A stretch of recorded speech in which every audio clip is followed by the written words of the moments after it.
Pattambi traders hyper supermarket 43 വർഷത്തെ സേവന പാരമ്പര്യവുമായി വടക്കാഞ്ചേരിയുടെ ജനഹൃദയങ്ങൾ കീഴടക്കിക്കൊണ്ട് Pattambi traders hyper supermarket ജൈത്രയാത്ര തുടരുന്നു. സദ്യവട്ടങ്ങൾ ഒരുക്കുന്നതിന് ആവശ്യമായ ബ്രാൻഡഡ് അരികൾ, പരിപ്പ്, വൻപയർ, ശർക്കര, പഞ്ചസാര തുടങ്ങി പലചരക്ക് സാധനങ്ങളും ബ്രാൻഡഡ് കറി പൗഡറുകളും പാലട മിക്സ്, പരിപ്പ്, പായസ മിക്സ് തുടങ്ങിയവയും ലഭിക്കുന്നു. കൂടാതെ എല്ലാവിധത്തിലുള്ള ബിരിയാണി അരികൾക്ക് ആവശ്യമായ branded biryani rice, spices, dates, dry fruits, essence തുടങ്ങിയവയും പട്ടാമ്പി ട്രേഡേഴ്സ് ഹൈപ്പർ സൂപ്പർ മാർക്കറ്റിൽ ലഭ്യമാണ്. വാട്സ്ആപ്പ് കോൾ മതി, സാധനങ്ങൾ വീട്ടിലെത്തിച്ചു കൊടുക്കുന്നു.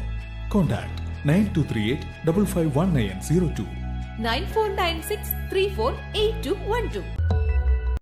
നമസ്കാരം, എനി ടൈം ന്യൂസിലേക്ക് സ്വാഗതം.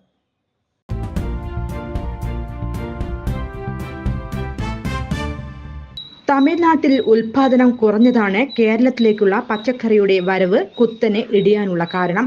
തമിഴ്നാട് അതിർത്തിയിലുള്ള പാലക്കാട് വേലുത്താവളം മാർക്കറ്റിൽ പച്ചക്കറിയുടെ വരവ് 60% കുറഞ്ഞിരിക്കുന്നത്. ഇതോടെ പച്ചക്കറി വില വീണ്ടും ഉയരാനാണ് സാധ്യത. തമിഴ്നാട്ടിൽ നിന്നുള്ള പച്ചക്കറിയുടെ വരവ് പകുതിയിലേറെ കുറഞ്ഞിരിക്കുന്നു. മഴ കുറവായതിനാൽ പച്ചക്കറി ഉൽപാദനം കുറഞ്ഞതാണ് തിരിച്ചടിയായത്. ഇതോടെ തക്കാളി മുതൽ എല്ലാ പച്ചക്കറികൾക്കും വില വർദ്ധിക്കും. എറണാകുളം, തൃശൂർ, മലപ്പുറം, കോഴിക്കോട്, പാലക്കാട് ജില്ലകളിലേക്ക് ഏറ്റവും കൂടുതൽ പച്ചക്കറികൾ പോകുന്നത് വേലുത്താവളം മാർക്കറ്റ് വഴിയാണ്.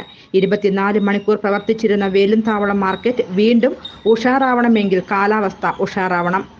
News desk, any time news. കൂടുതൽ വാർത്തകൾക്ക് ഞങ്ങളുടെ ചാനൽ സബ്സ്ക്രൈബ് ചെയ്യുക, ഫേസ്ബുക്ക് ഫോളോ ചെയ്യുക. വാർത്തകൾ വേഗത്തിലറിയാൻ